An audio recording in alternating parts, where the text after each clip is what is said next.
In this video, I want to talk about why it is so hard to let go or leave somebody who you know on some level is wrong for you or not treating you with the respect that you want and deserve. Okay. So there's so many reasons for this, but I saw something recently that I thought, wow, that is so true. And it was saying that when you're giving up on somebody that you've invested so much in, it's like the equivalent of giving up on your own child. And let me explain this a bit more. When somebody shows this kind of vulnerability or this kind of brokenness, and you want to be their safe person, you want to take on that role of being the person who gets it, who they soften with, basically, you take on a kind of accidentally like a parent role for them, and then you've invested so much in being that person, and there are moments where they do open up to you. There are moments where they do feel safe with you and you feel really connected. And, you know, when somebody is pulling away, or is kind of unintentionally maybe putting this pressure on you to be a certain way, or you've grown up with the environment of I am responsible for other people's feelings and emotions, then you're more likely to take on this kind of responsibility in a relationship. And that can manifest itself as feeling responsible for people in relationships, and then feeling like you're their caregiver, their parent. And so when you've invested so much into somebody in that way, and you've seen their potential, you know they can do it, you know there's more to them, it's like giving up on your own child, because you love and care for this person so much, and it feels brutal to say, I don't believe actually that you're going to be able to do this in the timeline that I would need you to be able to do it. And after really being the person to believe that they could, for your own self-protection, you have to say, I can't. I can't. And that's really hard. That is incredibly hard and very psychologically confusing. And then the other thing that this guy said, I can't remember what his name now is. I'll try and find it and I'll link it if I find it.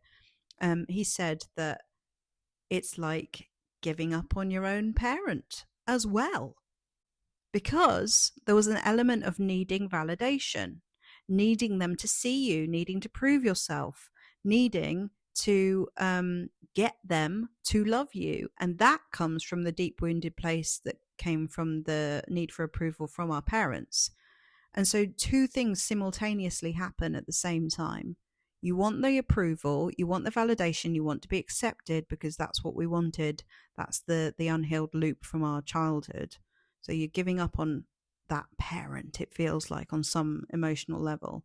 And you're giving up on the responsibility that you took on of nurturing this wounded child. Oh my God. When I heard that, I thought, no fucking wonder it's so hard. No wonder it is not clean grief. No wonder it is confusing as hell, because so many things psychologically are going on at the same time.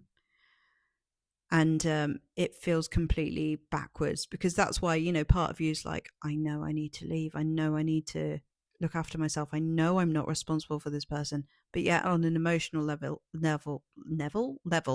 you feel like you are. So that's really confusing, and it feels tragic to say, I believed in you, but now I can't. That feels like you have failed, but you haven't, because, and also I think the reason why it's difficult is because you wanted to be that person. You liked being that person. You liked being the person who saw the best in them. You liked being the person who wanted them to thrive. You liked being loving in that way, and you liked the way that they responded to that at times. Obviously, the other part of this is that it's intermittent reinforcement. It's intermittent, breadcrumbs. They literally make you addicted. It's like an addiction. It becomes a mental health issue, because you're literally like, oh, I'm nearly there, I'm nearly there. One more go on the slot machine. One more go. I'll get it next time. I'll get it next time. And it feels very, very confusing, and just like, oh, all that effort for nothing. The sunk cost fallacy. It's horrible.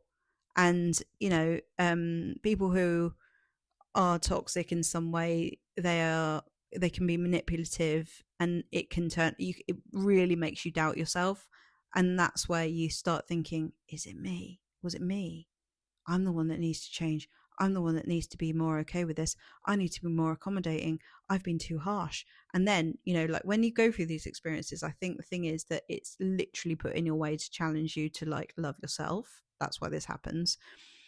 And when you have to do that, you come up against these terrible feelings in your body that are saying you don't do that. You are responsible. You will love this person. You will be kind. You will be loving. And if you don't do those things, then you're bad. And all the shame comes up that makes you think you've done something terribly wrong. But actually, it's the opportunity is presenting itself in order for you to choose yourself, which breaks that toxic cycle of doing that, and like abandoning yourself. So these are just some little reflections. There's obviously a very sort of big conversation that we can have about why this is hard, but I thought that was interesting to share. It all comes back to learning to not abandon yourself. Now, I have got the perfect thing for this, which is my workshop on the 14th of April called How to Stop Losing Yourself in Love. And it's for anybody in this situation, whether you're still in it, struggling with it, and you're wanting to find you again. The only way to heal relationships is to stop abandoning yourself, right? And that starts with you, Other people have got to do their side of the street, but all you can do is your side of the street. And that is where transformation starts to orbit around you. So if you want to come to that, it's on the 14th of April. It is £27. You can find all the information about that in the link below. I've also got my How to Reply to Your Avoidant book, which is called The Perfect Reply to Your Avoidant, which has literally got like loads and loads and loads and loads of examples of situations and things they say or don't say, and how to respond given the energy that might be happening at the time. 4 different types of responses for each situation, so that you can find what feels right to you to help you find your own voice. And that is linked below as well. And of course, I've got my living room, which is every Wednesday. It's happening in 1 hour from now, actually. So if you'd like to come along for some coaching, you need anything to talk about, anything that's keeping you up at night, come along to that. Yeah, that's it. And I'll see you in the next video. Bye.